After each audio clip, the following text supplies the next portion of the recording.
நண்பர்களுக்கு வணக்கம்.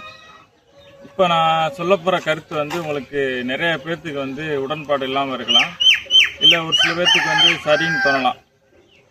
இப்போ உங்களோட கருத்துக்களை வீடியோ பார்க்குற எல்லாருமே கோழி பண்ணை வச்சுருக்கவங்க, இல்லை கோழி பண்ணை வச்சுட்டு இதனால் வெளியேறி போனவங்க, இவங்க எல்லாமே தயவு செய்து உங்களோட கருத்தை கமெண்ட் பாக்ஸில் போடுங்க. ஏன்னா புதுசாக குறைஞ்ச இடத்துல பண்ண ஆரம்பிக்கிறவங்களுக்கு இது ரொம்ப உதவியாக இருக்கும். இப்போ நம்ம வீடியோக்குள்ளே போகலாம். இப்போ எல்லாருமே கோழி வளர்ப்புக்குள்ள எப்படி வந்திருப்போம், எதுக்கு வந்திருப்போம்?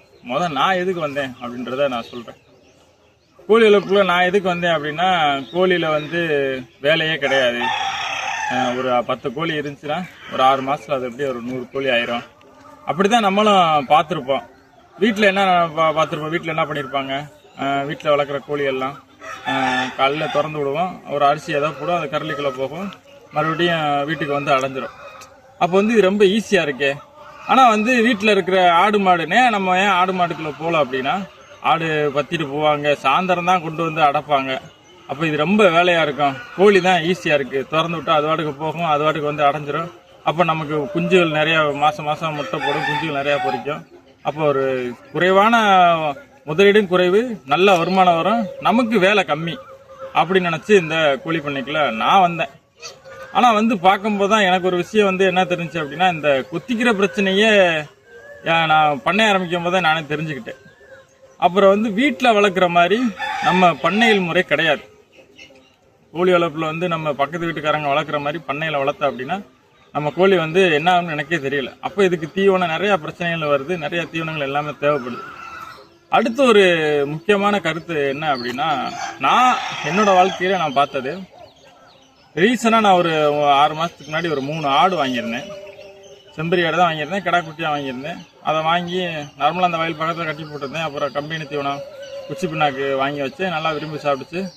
ஒரு 3 மாதம் 4 மாதத்துக்கு அப்புறம் அதை விற்கணும் அப்படின்னு சொல்லி முடிவு பண்ணிட்டு ஒரு வியாபாரிகிட்ட நான் அவர்கிட்ட சொல்லியிருந்தேன். அந்த வியாபாரி நம்ம ஆட்டை பார்த்தாரு. பார்த்துட்டு ஒரு ஆளுக்கு ஃபோன் பண்ணி பேசினார். ஒரு இடத்துல ஒரு 3 ஆடு கிடக்கு, அந்த ஆடு நல்ல கை வளர்ப்பு குட்டி அப்படின்னு சொன்னார்.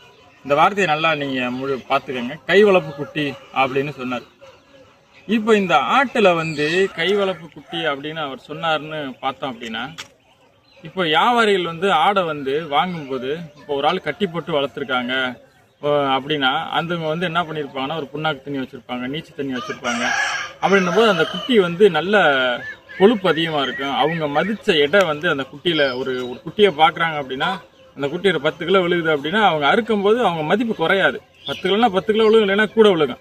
ஆனால் இதே ஒரு மொத்த கூட்டத்தில் ஒரு ஆடு வாங்குறாங்க, அந்த மாதிரி இடத்துல போய் ஒரு ஆடு வாங்குறாங்க அப்படின்னா, அவங்க ஒரு 5 கிலோ 10 கிலோ மதிக்கிறாங்கன்னா அதே மதிப்பு விழுகுன்னு அவங்களால குறிப்பிட்டு சொல்ல முடியாது. ஆனால் இந்த விஷயத்தில் அவங்க ஒரு அமௌண்ட் மதிக்கிறாங்க, ஒரு எடை 10 கிலோ விழுகு மதிக்கிறாங்கன்னா அது கண்டிப்பாக விழுகும். அது போக என்னென்னா, வளர்ப்பு குட்டின்றதை மக்கள் விரும்பி வாங்குறாங்க.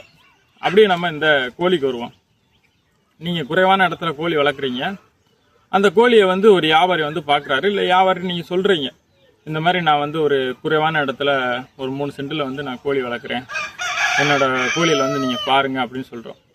இப்போ குறைவான இடத்துல நீங்கள் சொன்னாலே அவங்க என்ன சொல்லுவாங்கன்னா, பண்ணக்கோழியா அப்படின்னு கேட்பாங்க. ஆமாம், அதுக்கப்புறம் இல்லை அது பண்ணக்கோழி இல்லை, அது நாட்டுக்கோழி.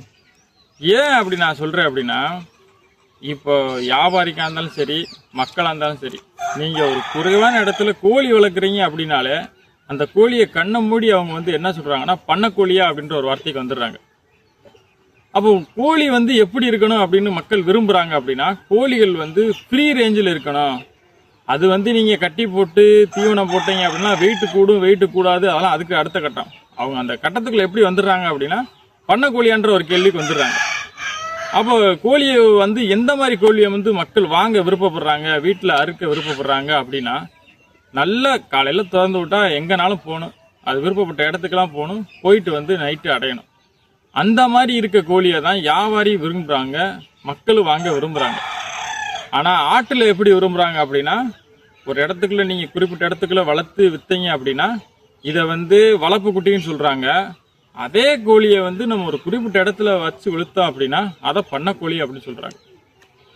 அப்போ நீங்கள் குறைவான இடத்துல வளர்க்க போகிறீங்க, குறைவான இடத்துல ஆடா கோழியை எதோ வளர்க்க போகிறீங்க அப்படின்னா, நீங்கள் என்ன பண்ணணும் அப்படின்றத நான் ஃபுல்லாக சொல்ல வரல. ஏன் அப்படின்னா, நானே ஒரு கோழி வளர்க்குறேன், நீங்கள் இதை வளர்க்காதீங்க அப்படின்னு நான் சொல்ல முடியாது. உங்களுக்கு இந்த நான் சொல்கிற கருத்தெல்லாம் வச்சு பாருங்கள், எது உங்களுக்கு சரியாக வரும் பாருங்கள். ரெண்டாவது, இந்த வீடியோ பார்க்குற கோழி வளர்க்குறவங்க வந்து தயவுசெய்து உங்களோட கருத்துக்களை போடுங்க. புதுசாக பண்ண ஆரம்பிக்கிறவங்களுக்கு என்ன பண்ணலாம் அப்படின்றத தெரிஞ்சுக்கிடுவாங்க. இப்போ நான் சொன்ன விஷயத்தில் யாருக்காவது மாற்று கருத்து இருந்துச்சு அப்படின்னா என்னோடய கான்டாக்ட் நம்பரை கீழே போடுறேன். தயவுசெய்து கமெண்ட் பாக்ஸில் போடுங்க, இல்லைன்னா என்னோடய கான்டாக்டுக்கு கால் பண்ணி எனக்கு சொல்லுங்கள். இல்லை மாற்று கருத்துனாலும் சரி, சரியான கருத்துனாலும் சரி, இதில் ஏதாவது உங்களுக்கு சந்தேகங்கள் இருந்தாலும் சரி, உங்களுக்கு ஏதாவது கோழி வளர்ப்புலையோ இல்லை நான் சொல்கிறதுல ஏதாவது சந்தேகங்கள் ஏதாவது இருந்தால் கூட என்னோடய கான்டாக்ட் நம்பரை கீழே போடுறேன். நீங்கள் எப்போனாலும் எனக்கு கால் பண்ணி உங்கள் சந்தேகங்களையும் மாற்று கருத்தையும் தெரிவிக்கலாம். நன்றி.